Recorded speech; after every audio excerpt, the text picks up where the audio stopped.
Soybean संदर्भात जो विषय होता त्यासाठी आंदोलन सुरू त्याबाबत काय ठोस आज महाराष्ट्राचे उपमुख्यमंत्री आदरणीय अजितदादा पवार साहेब यांच्या अध्यक्षतेखाली शेतकऱ्यांचे नेते माननीय राजूजी शेट्टी साहेब, माननीय तुपकरजी आणि 5-6 मंत्री महोदय यांच्या उपस्थितीमध्ये मला वाटतं की साधारणतः 1.5 तास बैठक संपन्न झाली।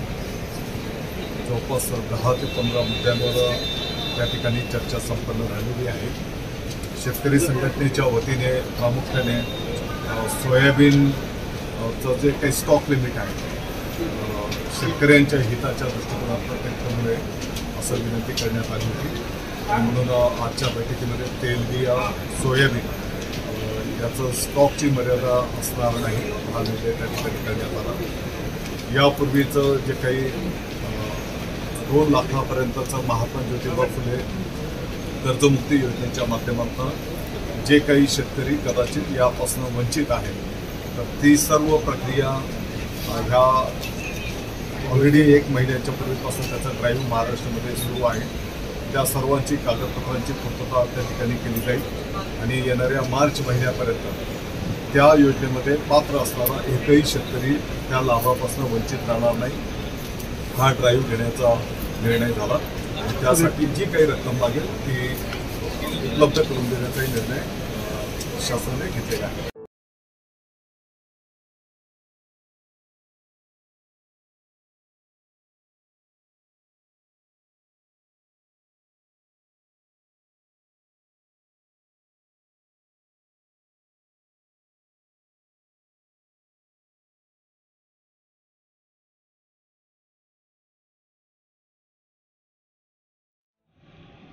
आज राज्य सरकार बरोबर जी आमची बैठक झाली ही बैठक सफल ठरलेली आहे आणि आम्ही केलेल्या मागण्यांपैकी 70% मागण्या राज्य सरकारने मान्य केलेल्या आहेत। यामध्ये प्रामुख्याने आम्ही जी मागणी केली होती की खाद्यतेल, तेलबिया आणि सोयाबीनला स्टॉक लिमिट महाराष्ट्रात लागू करू नका, राज्य सरकारने ही मागणी मान्य केली आणि उद्यापासून खाद्यतेल, तेलबिया आणि सोयाबीनला महाराष्ट्रात स्टॉक लिमिट असणार नाही। पीक विम्याच्या अनुषंगाने तातडीने कृषी विभाग ज्या ज्या कंपन्यांनी फसवलं त्यांच्यावर गुन्हे दाखल करेल, खोटे रेकॉर्ड तयार करणाऱ्यांवर गुन्हे दाखल करेल आणि ही पीक विमा योजना राज्य सरकारचे प्रीमियम पोटी पैसे भरतं याच्यात दुसरी योजना सुरू करायची या अनुषंगाने आम्ही जी भूमिका मांडली तर राज्य सरकार सकारात्मक आहे त्या बाबतीमध्ये की पीक विम्याच्या बाबतीमध्ये नवीन एखादी योजना पुढे आणता येईल का या अनुषंगाने सुद्धा आज निर्णय झाला। सरकार सकारात्मक आहे।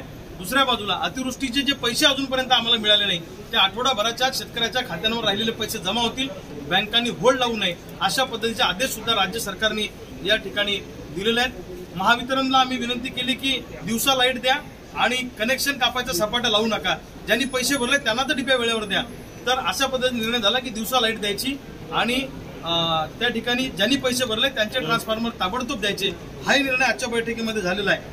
त्यानंतर मागच्या कर्जमाफीमध्ये जे लोकांना पैसे खात्यात जमा झाले नाही ते फेब्रुवारीच्या अखेर शेतकऱ्यांच्या खात्यामध्ये पैसे जमा होतील आणि प्रोत्साहन अनुदान जे आहे रेग्युलर पैसे भरणाऱ्यांना तर त्या संदर्भामध्ये आम्ही शब्द दिलेला आहे।